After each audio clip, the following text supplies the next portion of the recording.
Hello and Fakhar रागले to all of you. मैं हूँ फ़खर यूसुफ़ज़ई और आप देख रहे हैं डिबेट विद फ़खर। आज की डिबेट में बात करेंगे, बहुत सारे बड़े इंपॉर्टेंट इश्यूज़ हैं पाकिस्तान के इंटरनल और एक्सटर्नल जो रिलेटेड हैं हमारे मुल्क पाकिस्तान से। एक तो आईएमएफ, हमेशा जब भी हम नाम सुनते हैं तो लोग डर जाते हैं। यानी लोगों से मेरा मतलब है हम सब जितने भी पाकिस्तानी हैं, और उसकी वजह सबको पता है क्योंकि आईएमएफ अगर आएगा और कोई हमें लोन देगा तो उसकी बहुत सारी कंडीशंस होती हैं कि पाकिस्तानी अवाम को बेयर करनी पड़ती हैं। खैर एनीवे, उनका पांचवा छठा दिन है कि वो इस्लामाबाद में है और मुख्तलिफ चीज़ें रोज़ाना की बुनियाद पे वो हमें बताते रहते हैं कि ये भी करना है, ये भी करना है, ये भी करना है। एक चीज़ तो ये, क्या इससे हम निकलेंगे या ऐसे ही रहेगा सीन? और दूसरी तरफ हमारे नेबरिंग कंट्रीज़ हैं, चीन है, हिंदुस्तान है, हिंदुस्तान है, ईरान है और इसके साथ अफ़गानिस्तान है। लेकिन अनफॉर्चुनेटली चीन को छोड़कर बाकी 3 कंट्रीज़ के साथ हमारे हालात कुछ ज़्यादा बेहतर नहीं हैं। और बेहतर इसलिए मैं नहीं कहूँगा कि चलिए ठीक है, थोड़ी बहुत खराबियाँ हो जाती हैं, सबकी हो जाती हैं, लेकिन यहाँ तो बात गोली, बंदूक, मिसाइल और इस लेवल तक आ जाती है। क्यों है ये सारी चीज़ें, इसकी वजूहात क्या हैं, आज इस पे बात करेंगे और इसके फ्यूचर में क्या इम्पैक्ट हो सकता है। और हमारे जो इंटरनल हालात हैं, खैबर पख्तूनख्वा के हों या जिस तरह अभी बलूचिस्तान के हों, उस पे भी कोशिश करेंगे कवर करने के लिए। और आज हमें जानकारी काफ़ी दिनों के बाद, क्योंकि डॉक्टर फरा is not here in Pakistan, तो वो क्योंकि आउट ऑफ कंट्री और ऑस्ट्रेलिया, तो टाइम डिफरेंस की वजह से बड़ा मुश्किल हो जाता है। लेकिन खैर anyway, she is joining me. Doctor Farah, thank you very much for joining my show. Thank you for having me. अच्छा, डॉक्टर फरा, एक तो थोड़ा-सा स्टार्ट करते हैं आईएमएफ से। 24th हमारा ये प्रोग्राम चल रहा है कि हम लोन ले रहे हैं। हम ठीक है, हम ये कहते हैं कि आईएमएफ हमसे बहुत ज़्यादती करता है, करता होगा, लेकिन उनका काम है वो लोन देना और उन्होंने अपना उसको मेक श्योर करना कि हम कैसे वापस करेंगे। लेकिन क्या हम कभी कुछ सोचते हैं कि आखिर 24 दफ़ा हम ये पैसे ले रहे हैं, 25वीं दफ़ा, 26वीं दफ़ा के लिए भी शायद हम यही सोच रहे हैं कि हम करेंगे ये। हम इससे निकल क्यों नहीं पा रहे हैं? हमने अभी तक 77-76 सालों में कुछ ऐसा नहीं किया कि हम कहें कि हम अपने सिस्टम को अपने तरीके से, ठीक है मुश्किल होगा, लेकिन मेंटेन कर सकें। बहुत अच्छे सवाल आप पूछ रहे हैं कि हम इतने ज़मानों से आईएमएफ की तरफ क्यों जी। जा रहे हैं और is there a way if we can break it or not? तो poor policies if I look into that lead towards poor decisions.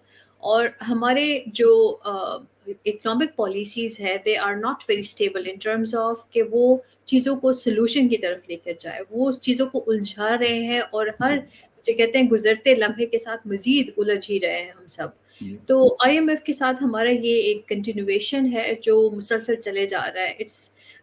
लोग आईएमएफ को बुरा भला कहते हैं। IMF as an institution is not bad, लेकिन इसकी जो one shoe fit for all policy है वो गलत है। जी। um, जैसे इनको जो ममालिक इनके पास जाते हैं उनमें से उनके लेवल्स को देखना चाहिए कि वो किस जी। लेवल में उनसे मदद मांगने की कोशिश कर रहे हैं।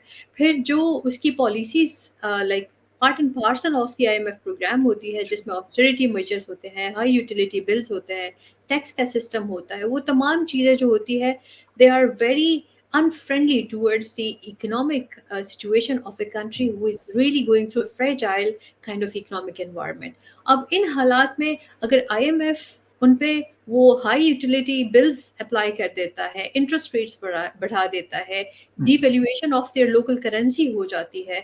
हम लोगों ने देखा था रिसेंटली, मतलब इट्स नॉट, जो पहले प्रोग्राम्स शायद हम लोगों ने इतने करीब से नहीं देखे होंगे, लेकिन ये जो बिल्कुल। अभी few जो थे we have seen them very clearly the way the dollar was out of reach for anyone.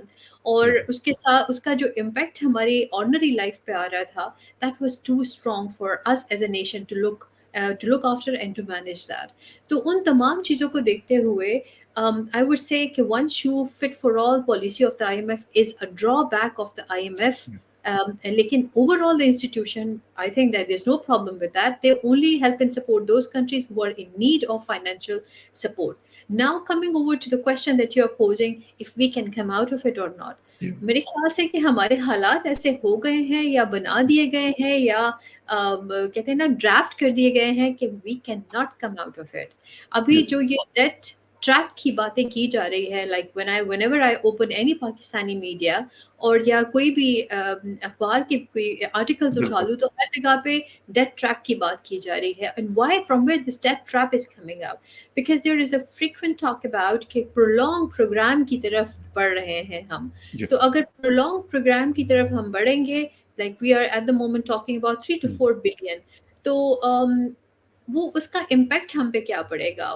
Will we जी, be able to come out of it within due time frame or not? But there are speculations that since Pakistan is not the first country and Pakistan is not the only country who is under the IMF program, there are so many other या, examples in front of us, जिसमें मैं हमेशा Egypt को बहुत करीब देखती हूँ पाकिस्तानी बिल्कुल, सिचुएशन के। या, एंड हमेशा I always quote it with the when I'm on the media या मैं कहीं पे बात कर रही हूँ तो मैं कहती हूँ कि we are following Egypt, they are ahead of us and we are hmm, following in the way they are going। तो वो हमसे एक स्टेप आगे हैं इन टर्म्स ऑफ जी, वो तमाम जो नुकसानात है उसमें भी और आईएमएफ के जो इम्प्लीकेशंस है उसमें भी। अब पाकिस्तान जिस तरीके से चल रहा है और अब ये जो 3 to 4 बिलियन या प्रोलॉन्ग की तरफ हम जा रहे हैं, hmm, this is probably there is another country which it comes into limelight is Argentina.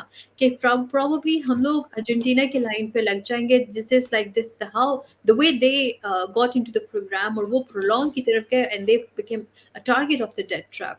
So I think things are not going in the on the right track. Things are not right. It will take time to get fixed. Right. अच्छा doctor फ़रा, हम मसला ये है कि हमें ये बताया जाता है कि आपको बचाने के लिए हम ये सारा कुछ कर रहे हैं। कोई कहता है मैंने पाकिस्तान को बचा लिया, कोई कहता है डिफ़ॉल्ट से बचा लिया। अच्छा, अभी आपने इजिप्ट की एग्ज़ाम्पल तो दी, लेकिन श्रीलंका भी बिल्कुल रीसेंट पास्ट की एग्ज़ाम्पल है, डिफ़ॉल्ट कर गया।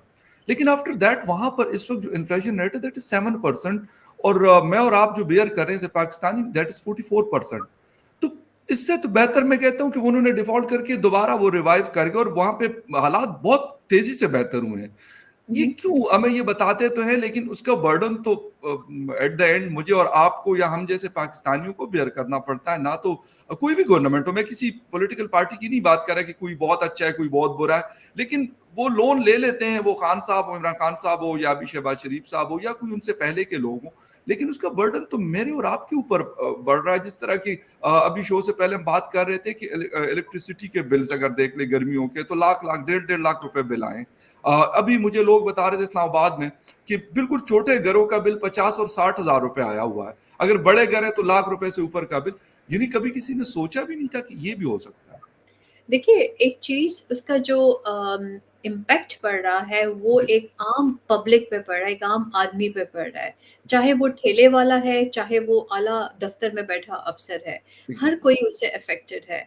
Like we have reached to each category of the population और जी, हर कोई रो रहा है। उनके जो आमदन है, आमदन से ज़्यादा वो इन बिलों में दे रहे हैं। जी, और अनफॉर्च्यूनेटली सर्दियों में गैस का बिल जो लोगों की जी। कहते हैं ना पहुँच से दूर होता जा रहा बिल्कुल है सही कह रहे और हैं। पहले बिल्कुल सही। गैस आती नहीं है और उसके बाद जब बिल आता है तो वो बंदे को मुसीबत लग जाती है कि अब इसको मैं भरूँ तो कहाँ से भरूँ?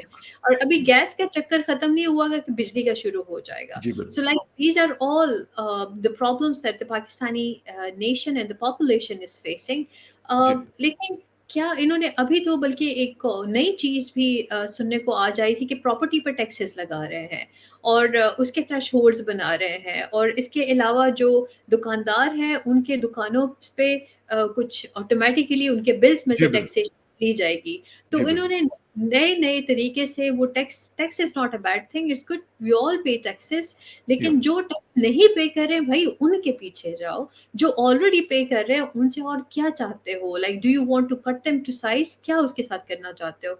उनकी ज़िंदगी अगर एक बल्ब लगाए बैठे होते हैं, तो भी बिल उनका बहुत ज़्यादा आ जाता है। अगर बिल्कुल सही। एसी लगाने की कोशिश करें, तो उनको पता होता है कि लाख से ऊपर तो बिल आएगा मेरा। तो like exactly. These are all the necessities and basics of our life जो हमें चाहिए। अब आईएमएफ प्रोग्राम से क्या ये बचाएँगे? मुझे उसकी नहीं समझ आई कि अगर आप आईएमएफ प्रोग्राम पे चले जाते हो, so how my life as an ordinary citizen of Pakistan is going exactly. To to be improved. मेरी ज़िंदगी इस वक़्त बदतर से बदतरीन होती जा रही है, लेकिन जो लोग उससे शायद फ़ायदे उठा रहे हैं, उनके फ़ायदे और मज़ीद से मज़ीद होते जाएँगे। बिल्कुल, So this discrepancy will remain over there. We need to have some kind of, if IMF program and IMF as an institution is really on resolving the problem of the struggling economies, तो जी, उनको इन चीज़ों की तरफ देखना पड़ेगा कि जो tax नहीं दे रहे उनके पीछे जाओ, rather than आप जिन पे टैक्स ऑलरेडी लगे होते हैं, who are already under the burden of it, उनको आप इफ़ेक्ट कर रहे हो। So absolutely, probably, as I said, one shoe fit for all policy will never work with under the IMF program. They have to design various hmm, ways and means, ताकि exactly, जिन struggling economies का जो मसला होगा उस मसले को resolve करने की तरफ वो लेके जाए, रादर देन कि वो कहे कि नहीं हम सबके लिए एक ब्लैंकेट फार्मूला अप्लाई करेंगे, चाहे वो श्रीलंका हो, चाहे वो अर्जेंटीना हो, चाहे वो इजिप्ट हो, चाहे वो पाकिस्तान हो या वो कोई और मुल्क हो। हर हाँ। किसी पे एक फार्मूला अप्लाई नहीं हो सकता, and they have to realise it. बिल्कुल सही। अच्छा डॉक्टर फ़रहा एक मतलब एक तरफ तो हम इकोनॉमिक क्राइसिस से गुज़र रहे हैं। आपने बिल्कुल बताया कि हर कोई तंग है। ये नहीं है कि कोई आम रेहड़ी लगाने वाला या कोई छोटे जिसकी इनकम बिल्कुल कम है, सिर्फ़ वो तंग है। बल्कि वो लोग भी तंग हैं जिनकी इनकम अच्छी है और वो भी आज अगर उनसे बात की जाए तो वो भी बहुत तंग है। एक तो ये इकोनॉमिक क्राइसिस है। दूसरी तरफ सिक्योरिटी सिचुएशन अ कभी ईरान के साथ हमारा कुछ ना कुछ हो जाता है। चले इंडिया के साथ मैं इसलिए बात नहीं करता कि चले 1947 से 4 जंगें भी हो गई, कभी उन्होंने हमें वो किया, कभी हमने उनको कर दिया। मैं उनकी नहीं, लेकिन ये बाकी 2 के साथ क्या मसला है कि मतलब हालात इनके साथ भी हमारी नॉर्मल सी नहीं हो रही है, ना अफ़गानिस्तान के साथ हो रही है, ना ईरान के साथ हो रही है। कुछ ना कुछ पंगा चलता रहता है। क्या वजह है आपको मतलब क्या मैं चीज़ पिछले दिनों एक प्रोग्राम पे मैं बात करी थी, उन्होंने कहा इंडिया पाकिस्तान की, तो मैंने कहा उनके साथ तो हमारा पैदाइशी मसला है, उसकी तो बात ही ना करें। मैंने कहा जब बिल्कुल से हम मैंने कहा जब से हम दोनों पैदा हुए हम लोग लड़े हैं और लड़ते ही रहेंगे। मैंने कहा वो तो पता नहीं when is going to resolve. अल्लाह करे कि हमारे ताल्लुकात इंडिया के साथ भी बेहतरीन हो जाए तो बहुत अच्छा है हमारे लिए। बिल्कुल, जी, क्योंकि आई बिलीव इन कि जब तक आपका नेबरहुड स्टेबल नहीं होगा, जब तक आपके अपने पड़ोसियों के साथ अच्छे ताल्लुकात नहीं होंगे, you can not improve your relations anywhere, even within and outside as well. So speaking about Iran and Afghanistan, it's very unfortunate. Iran ने जो एक कदम उठाया, अब किसके कहने पे बिल्कुल, उठाया, किसकी शय पे उठाया, that's a different ball game. But जी, they did something very bad, and they, like, we never, I would say कि जब से मैंने तो नहीं सुना कि हमारे और ईरान के बिल्कुल ठीक कुछ कह इस रहे हैं। तरीके के ताल्लुकात हुए हुए बिल्कुल, होंगे कभी भी। This was one of the kind. हाँ, हमारी मूवमेंट पे होता है कि हम कभी उनको इंटेलिजेंस रिपोर्टिंग दे देते हैं, वो हमें दे देते हैं, and this is how we control if there is something expected या कुछ चीज़ बुरा होने भी जाता है। लेकिन राइट, इस हद तक हम कभी भी नहीं गए थे। इस दफ़ा जो हुआ बहुत गलत हुआ, ऐसा नहीं होना चाहिए था, एंड जी, पाकिस्तान वो जो कहते हैं बिफिटिंग रिप्लाई उन्होंने दिया, रिस्पॉन्स दिया जो उनका बनता था, हक बिल्कुल बनता ठीक। था। जी, नाउ बिल्कुल। स्पीकिंग अबाउट अफ़गानिस्तान, जब मैं उनको कहूँ कि वो तो हमारे भाई है, तो फिर हमारे हिंदुस्तानी दोस्तों को बड़ी तकलीफ़ हो जाती है कि उनको भाई कहते हो और हमें कहते हो हमारी पैदाइशी दुश्मनी है। तो यार मैं तो कहती हूँ कि हम इन मैं like usually being in the West, I always like I am friends with many Indians here. तो राइट, जब बात करते हैं तो मैं कहती हूँ कि I don't believe in border, क्योंकि हम एक ही ज़ुबान बोलते हैं, एक ही बिल्कुल, कपड़े पहनते हैं, एक ही यस, खाना खाते हैं। We are one and the same, and हमारी सोच ही ऐसी है। वो जो कहते हैं ना कि जहाँ पे भी जाते हैं एक ही तरीके की माइंडसेट हमें फिर नज़र आती है, क्योंकि एग्ज़ैक्ट हिंदुस्तान और पाकिस्तान एक ही इलाका है, एक ही चीज़ बिल्कुल है। सही, this is exact Indian subcontinent. So when I talk about के अफ़गान, तो yes they are our Pashtun brothers, तो या इसलिए उनके साथ हमारे ताल्लुकात मज़ीद बेहतरीन होने चाहिए थे। बिल्कुल, unfortunately with the Taliban takeover चीज़ें वैसे नहीं चली जैसे हम समझ रहे थे कि शायद वहाँ पे एक इस्लामी हुकूमत बनेगी, एक पख्तूनों की हुकूमत बनेगी, तो वो चीज़ों को बेहतरी की तरफ लेके जाएँगे। बिल्कुल, but unfortunately things have gone to bad between the 2 countries, there are policy lapses. वो हमारे चेक पॉइंट्स पे हमले कर रहे हैं, हर जगह बिल्कुल। पे कर रहे हैं। कल एक वीडियो किसी ने मुझे भेजी जहाँ पे टीटीपी के लोग थे और वो कह रहे थे कि पाक फ़ौज को बहुत बुरा-भला कह रहे थे और सारा जी, कुछ। बिल्कुल, और वो सारे जो वीडियोज़ आ भी रही थी, दे वर कमिंग फ्रॉम अफ़गानिस्तान। तो या ये अगर वो चीज़, मैं एक आम आदमी हूँ और एक आम इंसान हूँ, मुझे यहाँ इतनी दूर 11-12 हज़ार किलोमीटर दूर तक मेरे एग्ज़ैक्टली, पास पहुँच आई है, तो क्या वो बिल्कुल सही, हमारी इंटेलिजेंस को नहीं पहुँची होगी? क्या वो हमारी आर्म्ड फोर्सेस को नहीं गई होगी? क्या बिल्कुल, वो क्या वो उन तमाम तालिबान लीडरशिप को नहीं पहुँची होगी जिनके ज़मीन से ये हमारी वीडियोज़ आई है हमारे पास? आप सही, बिल्कुल ओपन ठीक है। थ्रेट कर रहे हो, आप हमें थ्रेट कर रहे हो और आप कह रहे हो कि हम ये कर लेंगे, वो कर लेंगे, तो ऐसे तो चीज़ें नहीं चलती है। जी, जब बिल्कुल, आप थ्रेट करते हो तो फिर उसका रिस्पॉन्स आता है। So one has to take security as a prime responsibility of both states, कि दोनों को चाहिए कि वो मिल-जुल के काम करें और चीज़ों को रिज़ॉल्व की तरफ लेके जाए। जी, इसमें बिल्कुल, कोई दो राय नहीं है, कोई शक की बात नहीं है कि पाकिस्तान टेररिज़्म से बहुत तंग है, टीटीपी के इन्फ्लुएंस से बहुत तंग है। जिस तरीके से बलूचिस्तान में इन्फिल्ट्रेशन होती है, जिस तरीके से ट्राइबल ज़ोन्स में होती है, दैट नीड्स बिल्कुल, टू बी कट डाउन। तो उसके कट डाउन के लिए we have been always asking the Taliban government कि आप लोग अफ़गान सॉइल को पाकिस्तान के खिलाफ टेररिज़्म के लिए इस्तेमाल होने मत दें, और वो बिल्कुल, जितना हम कहते हैं वो उतनी ज़्यादा इस्तेमाल होती जा रही है। समझ बिल्कुल, नहीं आ रही है कि एग्ज़ैक्टली, शायद, मेरे ख़्याल से उनको पश्तो के बगैर कोई और ज़ुबान अभी पे बात करनी होगी कि भाई हम ये कह रहे हैं, हम ये नहीं कह रहे हैं कि आप ज़मीन इस्तेमाल करो, हम कह रहे हैं ज़मीन मत इस्तेमाल करो। So probably there is a bigger problem, communication gap है या फेलियर है या कुछ है व्हिच दे आर बिल्कुल, नॉट गेटिंग इट।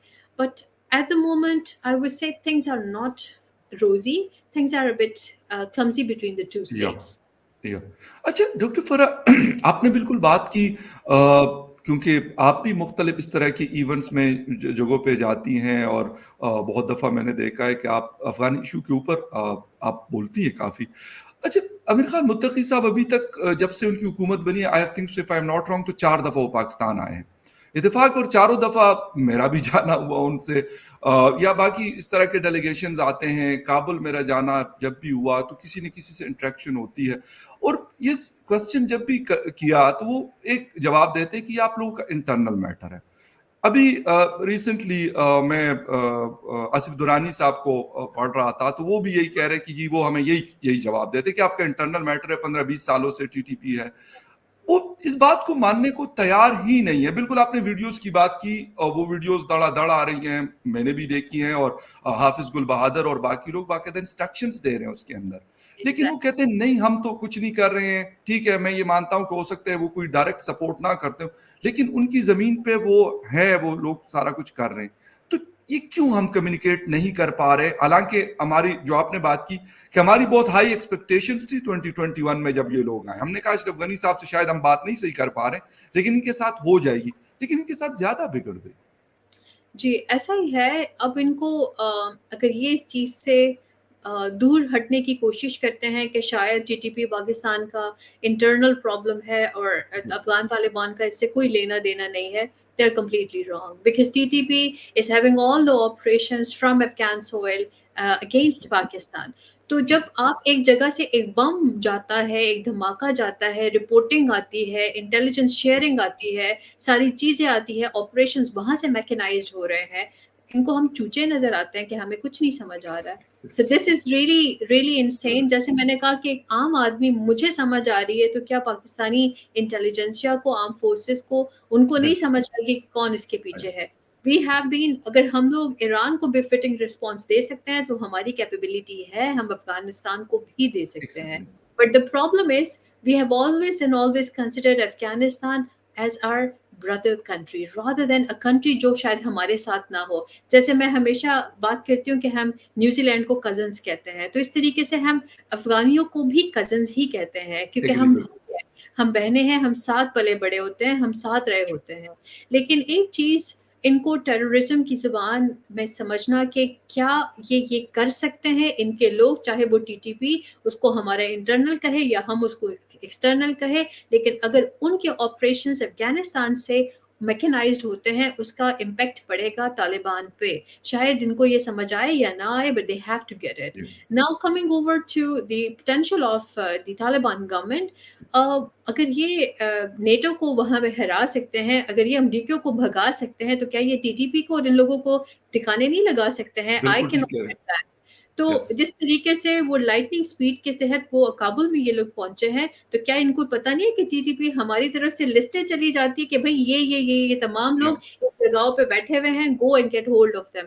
जब ये नहीं जाते हैं, उनको होल्ड नहीं कराते हैं, and those people continue having attacks on our people, on our soil, फिर हमें ऐसे तो हाथ पे हाथ रख के नहीं बैठ सकते हैं। वी हैव टू रिस्पॉन्ड बिल्कुल। Back, very unfortunately.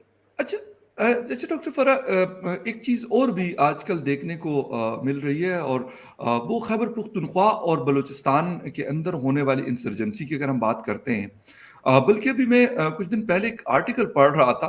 हालांकि मैंने इस पे जब शो किए थे तो मुझे लोगों ने कहा कि यार आप किस तरह का ये बात कर रहे हैं कि बीएलए या टीटीपी या बाकी इस तरह के जो ऑर्गेनाइजेशन है उनका आपस में कोई ना कोई लिंकेज है। लेकिन अब बाकायदा मैंने बहुत सारे जो इन जगहों के बड़े एक्सपर्ट्स माने जाते हैं वो कहते हैं नहीं, वाकई इनका लिंकेज है बीएलए, और मतलब आपस में कोई ना कोई कनेक्शन इनका होता है। अभी हमने ग्वादर में अटैक देखा, उससे पहले मीराली में 2 दिन पहले जो आर्मी के चेक पोस्ट पे हुआ, जिसमें कर्नल, कैप्टन और बाकी हमारे फोर्सेस के लोगों की जाने गई। तो इस वाली चीज को क्यों हम टैकल नहीं कर पा रहे जो इंटरनली हो रही है? ये भी पाकिस्तान के लिए तो एक बहुत बड़ा प्रॉब्लम क्रिएट हुआ है।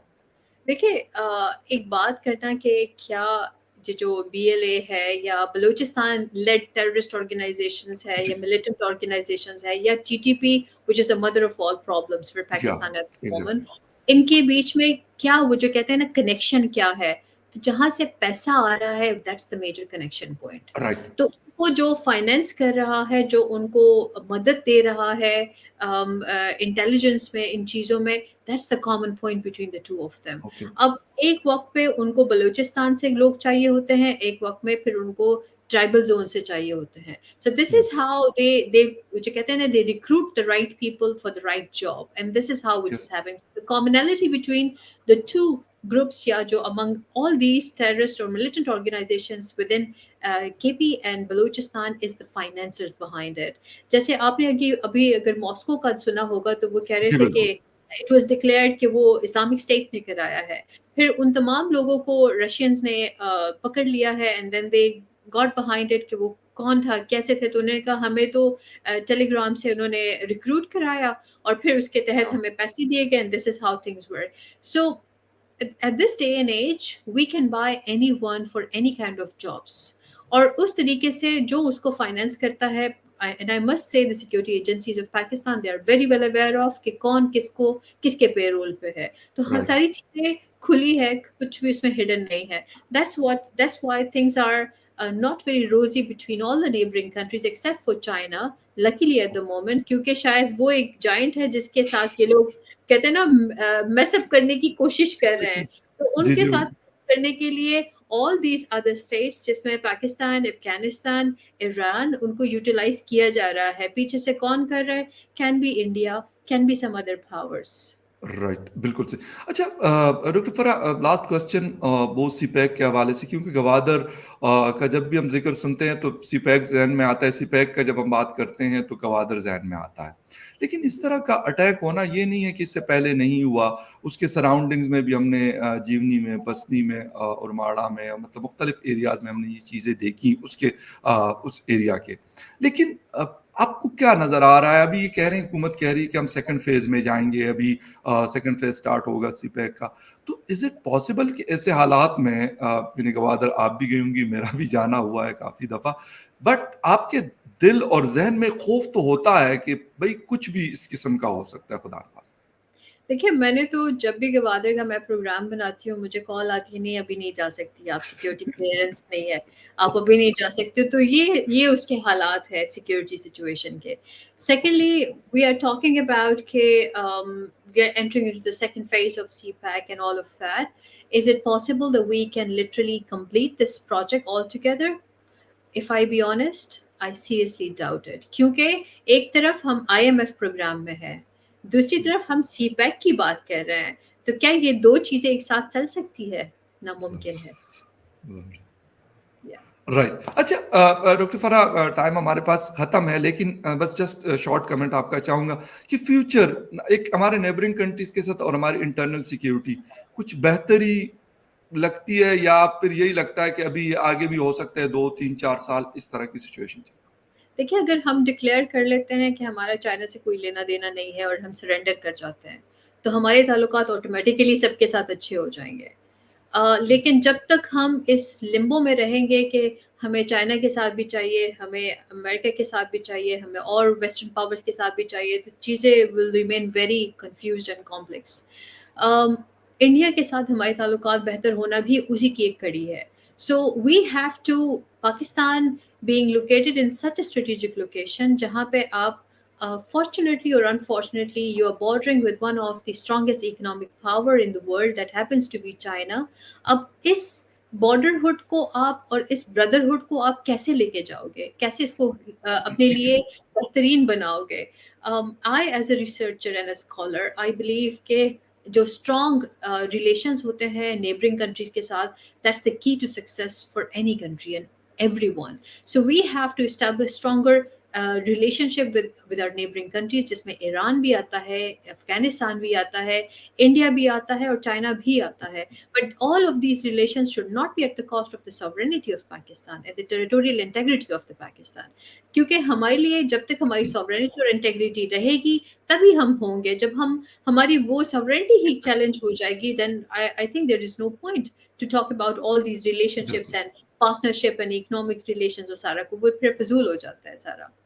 बिल्कुल सही और thank you very much doctor Farah Naz all the way from Australia join us और हालात यही नज़र आ रहे हैं जो डॉक्टर फराह ने मतलब पिक्चर खींची है जो बता रही हैं इसी तरह के और जब तक हम इसके ऊपर कोई प्रॉपर सीरियस काम नहीं करेंगे वो इकोनॉमी हो सिक्योरिटी हो या पॉलिटिकल इंस्टेबिलिटी हो तो मेरे ख्याल में इसी तरह के हालात हमसे पहले भी यही बातें होती रहती थी आज हम बैठ के कर रहे हैं हो सकता है हमारी फिर नेक्स्ट जनरेशन इस तरह की बातें कर रही हो खैर एनीवे बेहतरी के लिए बेहतर काम करने की जरूरत है वो हमें करना पड़ेगा doctor Farah thank you very much once again for your time कि आपने शो ज्वाइन किया and viewers thank you very much for watching debate with Fakhar Yousafzai किसी और डिबेट में आपसे फिर मुलाकात होगी तब तक के लिए टेक केयर एंड बाय